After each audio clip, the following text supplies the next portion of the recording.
you have an open mind? Can you suspend judgment for a moment? Most people can't. But what if your job depends on it?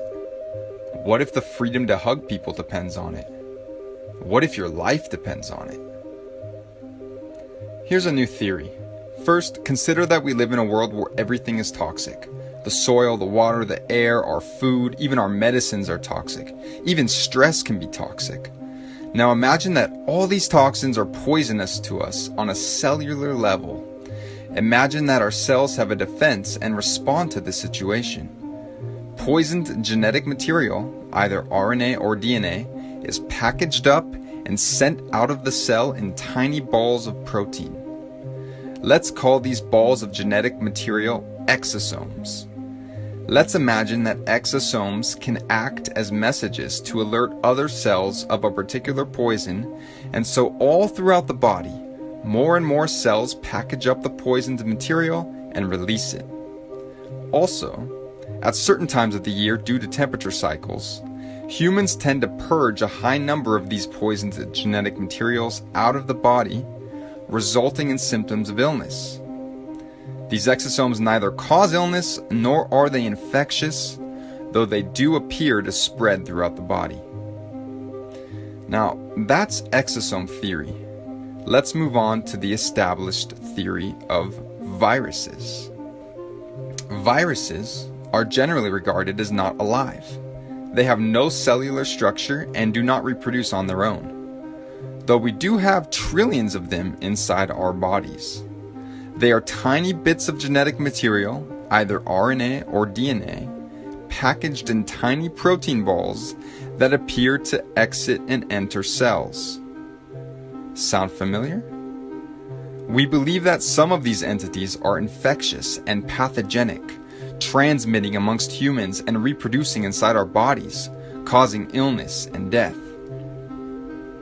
So let's look at the situation for this coronavirus and compare what is happening to these two theories.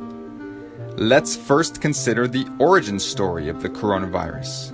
A group of people had a respiratory illness unresolved by antibiotics, so medical officials began looking, of course, for a virus. What they eventually found under the electron microscope were small protein balls being excreted by the cell. Okay, first comparison. This would make sense in both exosome theory and virus theory. Then they searched for and found an RNA fragment that they had not seen before in some of these patients. This would make sense in both exosome theory and virus theory. Now, they did not prove that they could infect somebody or an animal with a purified form of this so-called virus. They simply assumed that this RNA fragment was the cause of the illness they saw in some patients, and they assumed it was contagious. So do you know how the tests work? It's not a binary test, like a pregnancy test. It's called a PCR test, and it involves amplifying genetic material by doubling it in dozens of cycles until you have billions or trillions of the original molecules, and then using those results to determine if you have enough of the identified RNA fragment to be considered positive. Here's the thing. At a certain point of amplification, every single person would test positive. They use an arbitrary cutoff point where they stop doubling the material. That cutoff point is different amongst different tests for COVID-19. In fact, there were 10 different cutoff points amongst 33 tests approved by the FDA. Seems a little strange, right? You might find it interesting that the Nobel Prize winning inventor of the test did not believe it should be used to diagnose infectious illness. And perhaps you've heard about some of the problems with the test, such as the high rate of false positives. But in any case, let's say that after 37 times of doubling a specific genetic material they found in your body, they determine that you have enough of the RNA they are looking for to be considered positive. This could make sense in both exosome theory and virus theory. But clearly there are clusters of people getting ill. Look at New York City. It must be a virus. However, if you are being poisoned by something in your environment, it's likely people near you are too. And if we commonly purge these poisons during specific times of the year, many people may have symptoms of illness all at once. This fits either theory. Now, here's where things get interesting. Let's go to the Diamond Princess cruise ship situation. Did you know that people who were bunked together for days had conflicting positive and negative tests? How could one person have this highly infectious illness but not transmit it to somebody bunking with them for days? This would make sense in exosome theory, where the balls of RNA are not contagious, but it would not make sense for virus theory, where the balls of RNA are supposed to be highly infectious. Let's take a look at the first case of transmission in Illinois. A woman traveled to Wuhan, came back, and both she and her chronically ill husband ended up testing positive. Medical authorities then tracked over 300 people who had had close contact with them to see who acquired the virus.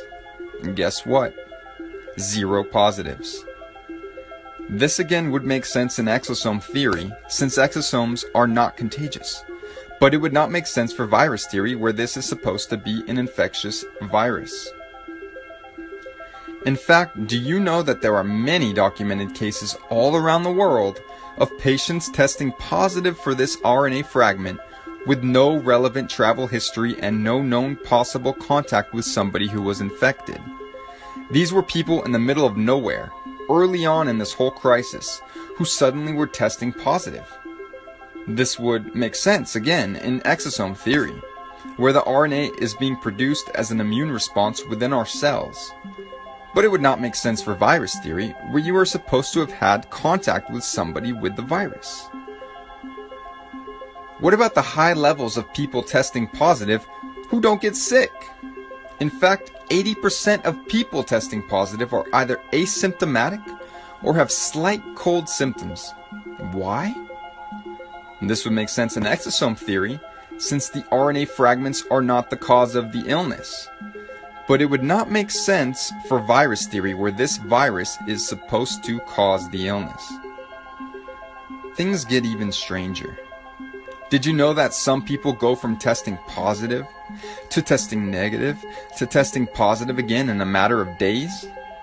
And that would make sense for exosome theory, where perhaps the cells are simply releasing more or less of these exosomes depending on certain conditions. But it doesn't make sense in virus theory, where you are supposedly infected until you have rid yourself of the virus. So which of these theories seems more likely to you? What if you heard that there are virologists who believe that viruses are actually exosomes? What if I told you that doctors and other scientific experts also believe this? Ultimately, regardless of which theory you believe in at this point, the established infectious virus theory or the emerging theory of exosomes, how confident are you in the PCR test? Are you really interested in having your life hinge on the results you get from this potentially meaningless test? Do you want your loved ones tested? Do you want to be tested? Or shall we perhaps refuse the test?